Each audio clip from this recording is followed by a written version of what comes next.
12th March 1938. Renee T., 16 years old, Menarche at the age of 12, housewife, father unknown, mother a seamstress. Admitted for observation yesterday morning from Pontedera, accompanied by a police officer authorized by the examining magistrate of the Court of Pisa to be admitted for psychiatric evaluation, which has been executed by me. Medical certificate. Mental illness preceded by warning signs. Has suffered from depression for a year, believing she has tuberculosis. Food deprivation. We shouldn't read this document. It's forbidden. We mustn't. If they find out, there will be trouble.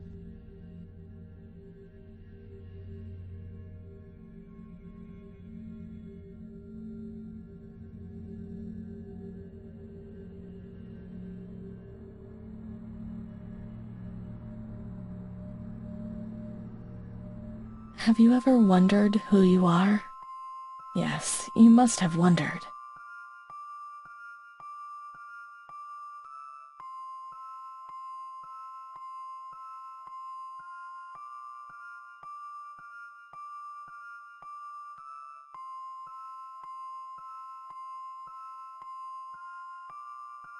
Will you help me to understand?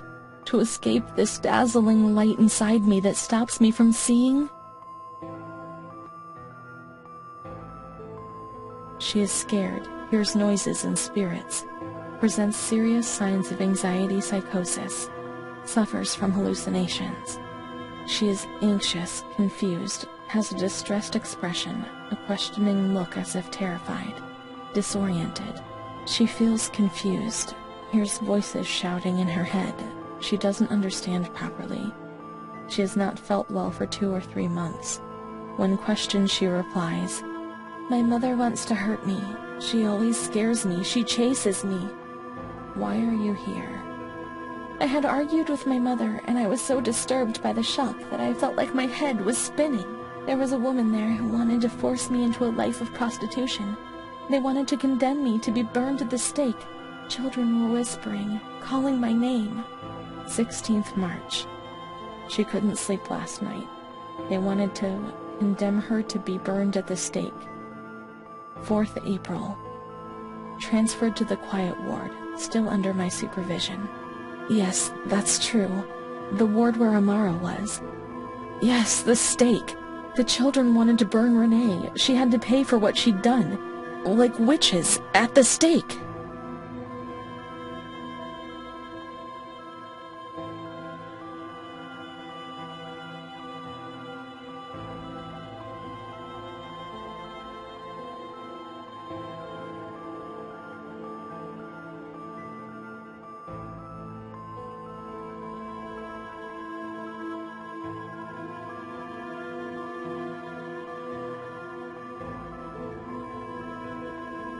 21st April. She is more awake this morning and responds to questions. She complains of headaches. She became emotional when she found out that her mother was there. She says that one day, years earlier, when she was with a friend of hers, she met a guy who made her get into a car and took her for a ride. There, she was made to smoke cigarettes and drink spirits, and that guy showed her certain things. He tried to hurt her and made her go crazy. She says that he promised to marry her and made her swear to keep it a secret. These details were roughly confirmed by her mother. After that, she became domineering, impatient, and hostile to her family, especially her mother. She started taking off her clothes in public, going from laughter to tears without warning. She rants, masturbates. I can't remember these things, only the guilt, the stake. I know that I deserve to pay for that guilt. I knew it even then.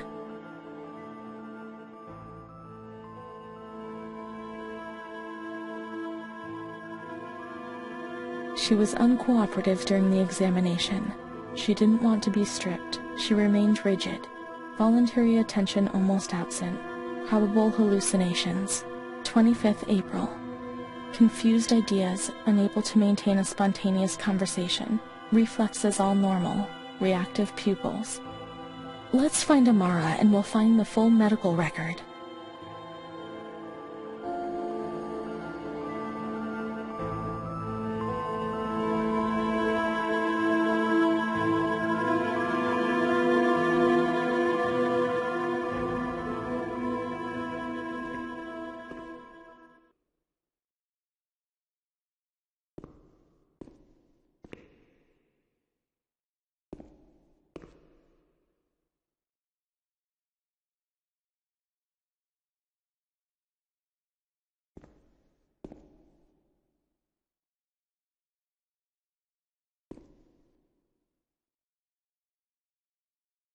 June 1935.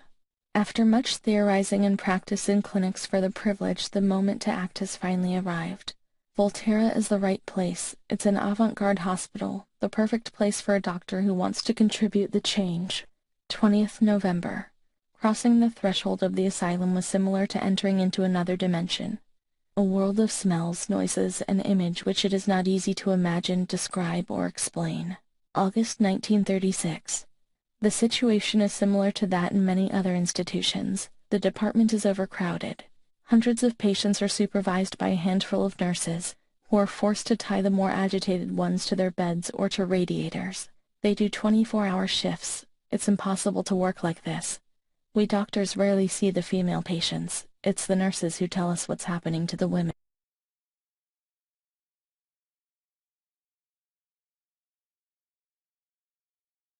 1937.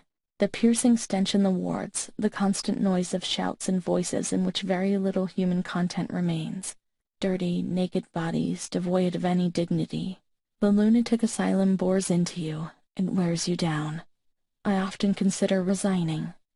I feel useless and impotent, a sort of merciful jailer, a mercy which helps no one and only helps to soothe my conscience. 15th March 1938. Dramas are played out before my eyes every single day, and I try to keep my distance, and I just do what I can. Some days ago, however, a girl arrived. I couldn't avoid her gaze. All she asked in her silent dignity was not to be ripped away from her world. And me? I'm old enough to be her father, the father she never had, who didn't want her, who rejected her without even knowing her. I, too, refused what she asked me. I couldn't do anything but add my signature and send her to hell. Dangerous for herself and others, and a cause of public scandal. This was what was written on the accompanying note from police headquarters. Difficult not to agree. How much more violence must this poor girl be subjected to? Her gaze is so intense, so far removed from the carefree nature which should make her happy at her age. I cried in my bed, in my solitude, thinking about those sad and frightened eyes staring at me.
This is the road we used to take. If she hadn't been there, in the park on that bench in spring for all those days, it was like escaping nature. She talked and smiled. And then there were the kitchens. Sometimes we stole something to eat and went straight back to the bench to eat it in secret, and we laughed.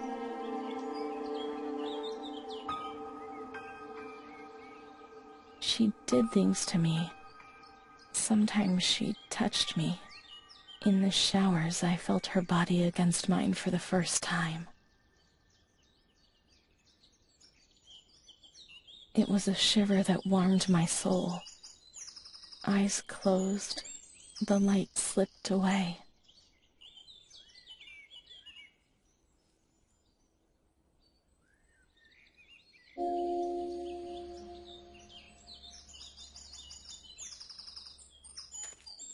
She wasn't in the system. He wouldn't let her in. That's it, she must be the key to my memories, to the reasons why.